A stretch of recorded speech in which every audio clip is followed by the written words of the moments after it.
Bismillahirrahmanirrahim. Assalamualaikum warahmatullahi wabarakatuh. Perkenalkan, nama saya Darmawan Ilham Prakoso.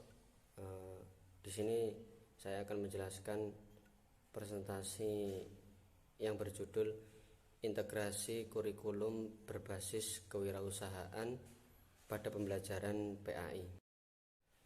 Pada judul ini ada 3 pembahasan, yaitu yang pertama integrasi kurikulum, kewirausahaan, dan pendidikan Islam. Yang kedua adalah hubungan Islam dengan kewirausahaan.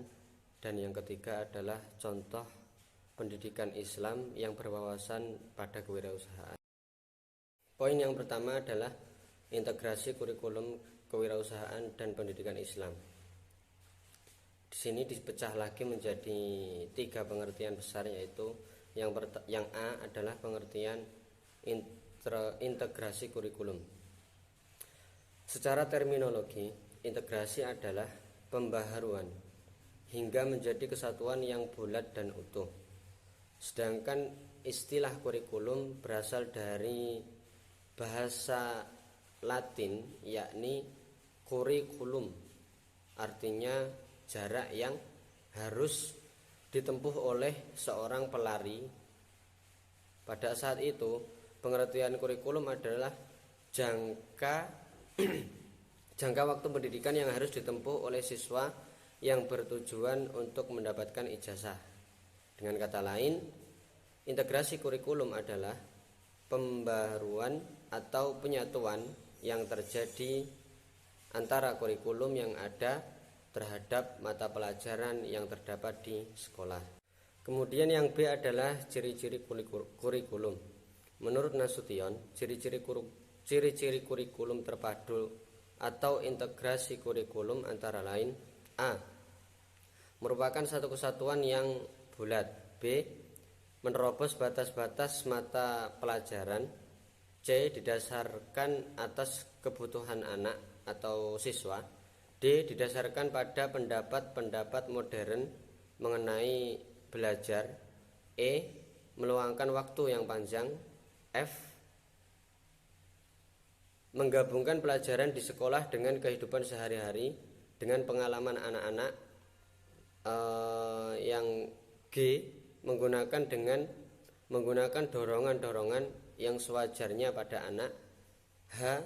Memajukan sosial pada anak. Dan yang terakhir, direncanakan bersama oleh guru. Dan kemudian poin selanjutnya adalah pengertian kewirausahaan. Kewirausahaan merupakan sikap, jiwa, dan kemampuan untuk menciptakan sesuatu yang baru, bernilai dan berguna, baik bagi diri sendiri maupun bagi orang lain. Dengan kata lain, kewirausahaan pada dasarnya adalah kemandirian, terutama kemandirian ekonomi, dan kemandirian itu sendiri adalah keberdayaan. Dari pemahaman tersebut, maka tak heran bila dikatakan bahwa pengembangan kewirausahaan adalah kunci sebuah kemajuan. Pengembangan kewirausahaan diyakini sebagai cara mengurangi pengangguran, menciptakan lapangan kerja, mengentaskan masyarakat dari kemiskinan dan keterpurukan ekonomi. Kemudian yang D, pengertian dari pendidikan Islam. Pendidikan Islam adalah penataan individual dan sosial yang dapat menyebabkan seseorang tunduk taat pada Islam dan menerapkannya secara sempurna di dalam kehidupan individu dan juga masyarakat. Pendidikan Islam memiliki prinsip-prinsip, yaitu yang pertama, pendidikan Islam sebagai proses kreatif. Kedua, prinsip percaya pada diri sendiri. Ketiga, pendidikan Islam memberikan kebebasan untuk memilih. Kebebasan maksudnya syarat mutlak untuk pengembangan potensial fitrah manusia dan kemampuan untuk berinteraksi dengan lingkungan. Kemudian prinsip yang terakhir adalah pendidikan yang berwawasan dengan nilai. Kemudian poin yang kedua adalah hubungan Islam dengan kewirausahaan. Sebagai agama yang membawa rahmat bagi seluruh alam atau rahmatan lil alamin, Islam memberikan fungsi kepada manusia sebagai wakil Allah atau khalifah di muka bumi yang bertugas memakmurkan bumi. Untuk melaksanakan tugas ini, Islam menekankan pentingnya konsep pemberdayaan, termasuk pemberdayaan ekonomi, baik individual maupun kolektif.